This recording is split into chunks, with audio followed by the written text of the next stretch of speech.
আমার জন্য ওই দিনটা ছিল মনে হয় কিয়ামত শুরু হয়ে গেছে। করা হচ্ছে মানে ফুটবলের মতো তাকে মারা হচ্ছে। আমরা একটা বিষয় একটু জানতে চাচ্ছিলাম, শুনেন আপনি একটু প্রথম থেকে বলেন যে কবে তুলে নিয়ে গেল, কারা তুলে নিয়ে গেছিল, এক নম্বর করছেন। 2 নম্বর হলো আপনি কথা বলেছেন, আপনি টর্চার, ঠিক আছে, কারা টর্চার করছে, কিভাবে করছে, উনি যেটা বলেছেন সেটা বলেন। মানে তাকে ডিবি কার্যালয়ে রিমান্ডে যখন নেওয়া হয় তখন মানে ওরা ডিবিরাই নিয়ে আসে ও জায়গায়। তাকে রাত 20 জুলাই রাত 3:20 থেকে 4:45টার মধ্যে ওকে নেওয়ার 15 মিনিট পরেই মেবি আজান দিছিল। ওই টাইমগুলোর কথা আমার ওভাবে মনে নাই। ওটা তো মানে বিভৎস, মানে আমি ভাষায় প্রকাশ করতে পারবো না। একটা ঘুমন্ত মানুষ তার বাচ্চাটাকে জড়াই ধরে সে ঘুমাইছিল। ওরা মানে কোনো কলিং বেল কিছুই না, দরজা দুটো মানে আমার মেন গেটের এবং আমার রুমের দরজা দুটো ভেঙে সরাসরি আমি উঠে শুধু দাঁড়াচ্ছিলাম। ও উঠতেও পারে নাই, বড় মেয়েটাওকে এরকমভাবে জড়াই ধরেছিল। বাচ্চাটাকে যে ছেড়ে যে ওটা দাঁড়াবে সেটাও পারতেছিল না। ওই অবস্থায় ওকে তুলে নিয়ে চলে যায়।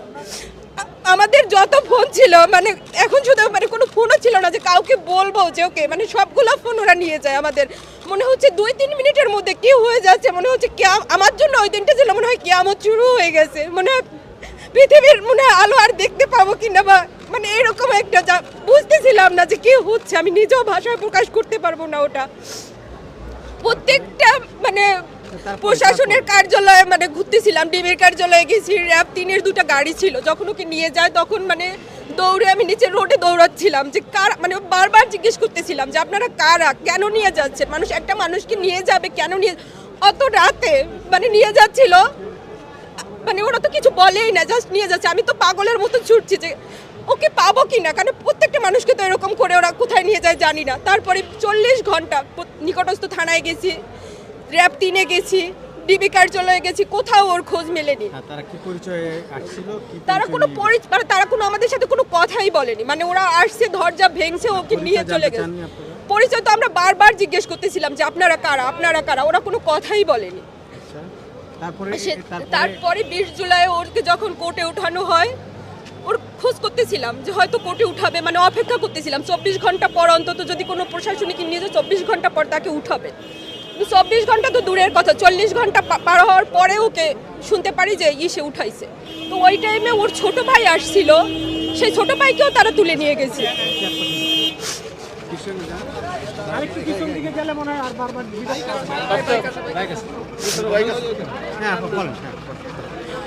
তো ছোট ভাই যেটা আমানুর, আমি অসুস্থ, মানে এই কথাগুলো এখন পাবলিকলি বলার মতো না, কিন্তু তারপরেও আমাকে বলতে হচ্ছে। আমি 7 মান্থের রানিং অসুস্থ মানুষ, আমার প্রেগনেন্সি। তো ওই টাইমে মানে আমি তো একা পারি না, কোথায় যাব। ছোট ভাইটাকে নিয়ে আসছিলাম সাথে কোর্ট চত্বরে। তো এই জায়গা থেকে ওকে আবার অ্যারেস্ট করে ওরা নিয়ে যায়, কোর্ট ভাঙচুরের মামলা দেয়, যেটার সাথে ও সামান্যতম জড়িত না। আমানুর, ওর নূরের ছোট ভাই আমিনুর। তো সেটা নিয়ে যায়। তো ওই দিন দেখা করার জন্য অনেক করা হয়েছে যে ওর সাথে একটু দেখা করবো, সেই দেখা করার সুযোগটুকু দেওয়া হয়নি। 5 দিনের রিমান্ড ওকে দিয়ে দেওয়া হয়। 5 দিনের রিমান্ড শেষে আজকে যখন নিয়ে আসে তখন তাও দেখা করার জন্য অনেকই করার পরে করে। তো ওকে যে অবস্থায় দেখছি, ওকে যে অবস্থায় নিয়ে গেছে। আর এখন দ্বিতীয় বিষয়টি হলো যে আপনি বলছেন যে ডিবি কার্যালয়ে নির্যাতন করা হয়েছে। হ্যাঁ, ডিবি আপনি কার্যালয় কথা বলেছেন আর কি, হ্যাঁ আমরা দেখেছি আর কি। তো সেইটা যদি আপনি বলতে চান যে কিভাবে নির্যাতন করা হয়েছে, ওনার কি কি শারীরিক সমস্যা আর কি। শারীরিক এমনিতেই মানে ওর নিউমোনিয়া ছিল, লাঞ্চে জমে গেছিল, ব্লাড জমে গেছিল। তারপরে এখন ওকে এমনভাবে পা উপরে তুলে তারপরে টর্চার করা হচ্ছে। ইভেন ওর মানে এগুলো মানে মানে ওকে আমি ধরতে পারতেছিলাম না, মানে ও আমার কাঁধের উপরে মানে মানে এই হ্যাঁ উপরে তুলে তারপরে মানে ওকে পা বেঁধে উপরে, আমি বলি পা বেঁধে উপরে ঝুলিয়ে কি তাকে নির্যাতন করা হয়েছে, আপনি সেটা বলতে চাচ্ছেন? আপনি যে আমি বলি আপনি যেটা বলবেন আমরা কিন্তু সেটা লিখবো, আপনার স্টেটমেন্ট বারবারই বলছি। কিন্তু আপনি যদি বলতে চান ওকে না মানে ও জায়গায় আপনারটা ওটা বলেন, ওটা শুধু ওটা মানে ওকে ফুটবলের মতো, মানে একটা মানুষকে মানে মনে হচ্ছে মানুষ না, ও মনে হয় কোনো একটা ফুটবল, মানে তারা ওভাবে নিয়ে ওকে নিয়ে মানে তাদের হাতের মানে আমি কিভাবে আমি ভাষায় প্রকাশ করতে পারবো না। সাংবাদিক ভাই মানে যেটা কথা হয়েছে নূর সাহেবের, হ্যাঁ সেটাই বলি এই পার্টটা। ইভেন তাকে প্রচণ্ড টর্চার করা হয়েছে, ঝুলিয়ে পিটানো হয়েছে। ইভেন আজকে সকালে যেদিন শেষ নিয়ে আসবে সেদিনও তাকে ফুটবলের মতো খেলার মতো তাকে লাথি মারা হয়েছে এপাশ থেকে ওপাশে। তাদের অভিযোগ একটা, অ্যাকর্ডিং টু নূর, যেটা উনি আমাকে বলেছেন, সেটা হলো উনি কেন নির্বাচনে যাননি। হ্যাঁ, তাকে অনেক ছাড় হয়েছে, বিগত 5 বছরে তাকে কিছু করা হয়নি। যেহেতু নির্বাচনে যায়নি, এখন সে বুঝবে রাজনীতি কাহাকে বলে। এটাও তাদের একটা আক্রোশ। রাজনীতি যাতে এবং না করতে পারে, হ্যাঁ, রাজনীতি করতে না পারে, যেটা বলছেন ভাবি এই। তো আমরা অত্যন্ত কৃতজ্ঞতা জানাচ্ছি যে আপনারা এই দুর্বিষহ পরিবেশেও আমাদের প্রিয় ভাবি এবং ভাবি না, না, ভাইজান, বাচ্চা আমরা যেটা আমরা আপনার এই কথাটা ঠিক আছে, আমরা যেটা আমার সাথে হাজতে দেখা আচ্ছা আচ্ছা, আমি একটু জানতে চাই, আপনি কথা বলেন। এক নম্বর হলো যে আপনারা স্পেসিফিকলি বলেন, আপনারা কি বলছেন যে টর্চার হয়েছে? টর্চারটা কিভাবে হয়েছে সেটা একটু বলুন। আমি গারদে যেয়ে তার সাথে দেখা করেছি। দেখা করার পর সে আমাকে বিস্তারিত বর্ণনা করছে। ওখানে জামাতের এবং বিএনপি নেতৃবৃন্দ ছিল। বললো যে ডিবিতে মনে হচ্ছিল কারা আওয়ামী লীগ আর কারা ডিবির অফিসার, কাউকে চেনা যাচ্ছিল না। ভিতরে মদ খেয়ে মদের গন্ধে সবাইকে পা উপরে তুলে দিয়ে পিটাইছে, বেদম পিটানিছে। কাউকে চিনার কোনো পরিচয় বোঝা যাচ্ছিল না কে কাকে পিটাচ্ছে। এবং ভিতরে এত বেশি মদের গন্ধ, তারা মদ খেয়ে ড্রিঙ্ক করে সবাইকে পিটাইছে। এবং ভিপিকে অস্বাভাবিক রকমের নির্যাতন করছে। তাকে বলছে তুই শেখ হাসিনা ডিবির বিরুদ্ধে কেন কথা বলছিস, এর জন্য তোকে এক্সট্রা মারে হবে। এইভাবে তাকে ক্রমান্বয়ে প্রত্যেকটা অফিসার এসে, কিন্তু অফিসারদেরকে সে কাউকে চিনতে পারে নাই, কাউকে চেনার মতো পরিবেশ নেই। সবাই তাকে নির্বিচারভাবে তাকে অত্যাচার করছে এবং মারপিট করছে। কিন্তু নিয়ম অনুযায়ী, আইন অনুযায়ী কোর্ট থেকে একজন আসামিকে রিমান্ডের সময় যেভাবে নেবে, যারা রিমান্ডে নেবে তাদের উচিত ঠিক সেই অবস্থায় কোর্টকে বুঝিয়ে দেওয়া। কিন্তু আমরা আজকে সেটা পাইনি। পরিষদের সহসভাপতি। তার নাম কি? নাম? আমার নাম অ্যাডভোকেট গোলাম সরোয়ার খান জুয়েল। আচ্ছা, আপনি বলুন তো আপনার পরিচয়টা বলুন। আমি অ্যাডভোকেট বিপ্লব কুমার পোদ্দার, সুপ্রিম কোর্টে প্র্যাকটিস করছি। ইভেন ব্যক্তিগতভাবে ইংল্যান্ড এবং আরও কয়েকটি দেশে আমি যাই। আপনার পুরো নামটা একটু বলেন আপনি। নাম হচ্ছে মারিয়া আক্তার। আচ্ছা আচ্ছা আচ্ছা, আপনার আর আমি দুই সন্তান? হ্যাঁ, আমার 2টা বাচ্চা, নাম বলুন তো একটা একটু 5 বছরের তাসফিয়া নূর আর একটা 1 ইয়ার, ওর নাম তাকিয়া নূর। আর আমি মারিয়া আক্তার। আর আমার শুধু একটাই আপনাদের মাধ্যমে বলতে চাই যে ওর উপরে এই টর্চারটা বন্ধ করা হোক। আমার 2টা বাচ্চা, মানে আমি তো মা, আমি আমার বাচ্চাদের এই সময়টা কেমন ওদের কাছে নূর কি আপনার, আমি বলি নূর আপনাকে কি বলেছেন আর কি আপনি কি ওনার সঙ্গে কথা বলেছেন যে প্রেসের সঙ্গে আপনি কথা বলবেন?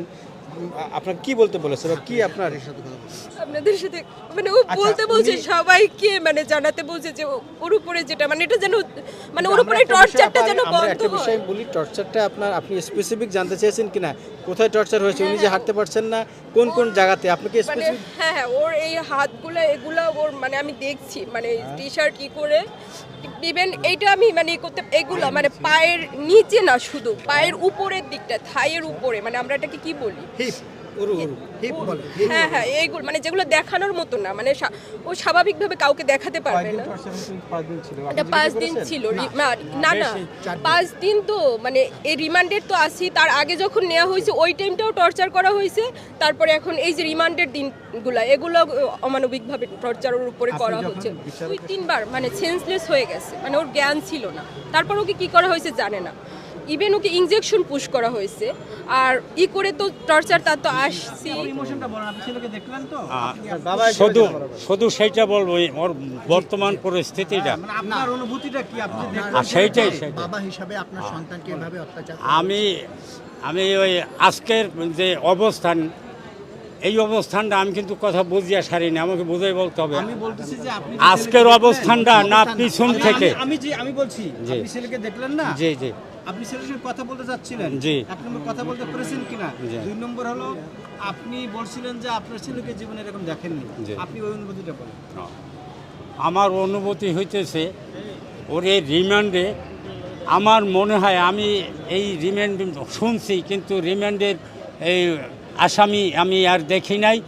তো আজকের ওরে দেখা আমার একটা অনুভূতি হয়েছে, ওর কিন্তু আমি এই বাম হাত এই জায়গাটা ধরা, পুলিশ যখন নিয়ে যাইতেছে তখন আমি বাম হাতটা ধরা এবং এটা উঠলা, মানে ওর এই হাতেও দাগ, হাতে দাগ দেখছি এবং ওর গায়ে একটা গেঞ্জি, আমি কিন্তু গেঞ্জিটা উস্কাইতে পারি নাই পুলিশের কারণে। সে এই কতটুক জায়গা আসিয়া সে বোঝায় একেবারে উব্বুরাই পড়ে, তখন 3-4 জন পুলিশ আরও নিচুগণে হাত দিয়া ধরিয়া তাকে জাগাইছে। তাতে অনুভব করলাম যে তার কোমর হইতে নিচের দাঁড়, তার এইটার ভিতরে যথেষ্ট যে ধরনের টর্চারিং করা লাগে সেই ধরনের টর্চারিং করছে, তাকে দিয়ে যেন কোনো কিছু স্বীকারোক্তি করাইতে পারে। এজন্য ও দুনিয়ার বুকে ওরকম টর্চারিং আমি কোনো মানুষের দেখি নাই, আর হয়েছে কি না জানি না, আল্লাহ পাক রব্বুল আলামিন জানে, এছাড়া আমাদের জানার কবার কিচ্ছু নাই। সে এমনি দিব্যি ভালো মানুষ, আজকে সে মানে মৃত্যুর সাথে পাঞ্জা লড়াইয়া যাইতেছে। 4-5 জন পুলিশে ধরে নিছে, আপনারাও দেখছেন। 4-5 জন পুলিশে জায়গায় রাখতে পারে না, লোকটা শুয়ে পড়ে, বইয়ে পড়ে। তাইলে তাকে কি পরিমাণ টর্চারিং করছে, কোমরের নিচটা তার নাই, উপরের দিকে এই হাতে, সম্পূর্ণ হাতে তার দাগ, আমি হাত খোলা তার স্পষ্ট দেখছি।